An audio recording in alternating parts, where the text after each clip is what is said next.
আপনারা গতকালকে হয়তো প্রেস রিলিজটা দেখছেন, ওখান থেকে 3 জন যারা আসছে তাদের মেইনলি ছিল যে তাদের যে কী বলে ওই ভিসার যে মেয়াদ উত্তীর্ণ হয়ে গিয়েছে, এই 3 জনের এই ভিসার মেয়াদ উত্তীর্ণ হয়ে গেছে। আমরা ইনভেস্টিগেশন করে দেখি না, তাদের যে আইএস এর যে স্টেটের সাথে যোগাযোগের যে বিষয়, কিন্তু এই জঙ্গি সম্পৃক্ততা আপনারা কি বাংলাদেশে কোনো জঙ্গি খুঁজে পাচ্ছেন? না, বাংলাদেশে এদের কোনো সম্পৃক্ততা নাই।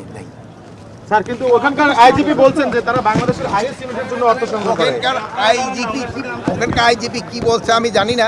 তো ওখানকে থেকে আমরা যেই মেসেজটা পেয়েছি অফিসিয়ালি লেভেলে, আমরা কোনো সরকারি লেভেলে মেসেজ পাই নাই। আমরা এইভাবে বিভিন্ন মাধ্যমে আমরা যে মেসেজটা পেয়েছি ওইটার একটা কিন্তু প্রেস সিরিজ আমাদের পররাষ্ট্র মন্ত্রণালয় থেকে আপনাদের দেওয়া হয়েছে। বাংলাদেশে জঙ্গিবাদের কোনো অবস্থান নাই, এখানে কোনো ধরনের জঙ্গিবাদ নাই।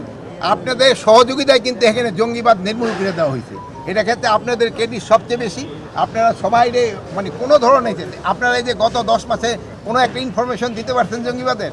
যেহেতু নাই, আগে ছিল আপনারা দিচ্ছেন, এখন নাই আপনারা দেন না। মাননীয় অ্যাডভাইজার, এই যে বিভিন্ন দেশ থেকে যে কথাগুলো আসতেছে, এটা কি আপনি মনে করেন যে বাংলাদেশের উপর কোনো তকমা লাগানোর কিংবা কোনো ধরনের করার জন্য থ্রেট কিংবা? এখন বিভিন্ন দেশের থেকে হয়, এটা হয়তো পররাষ্ট্র মন্ত্রণালয় আপনাদের ভালো বলতে পারে।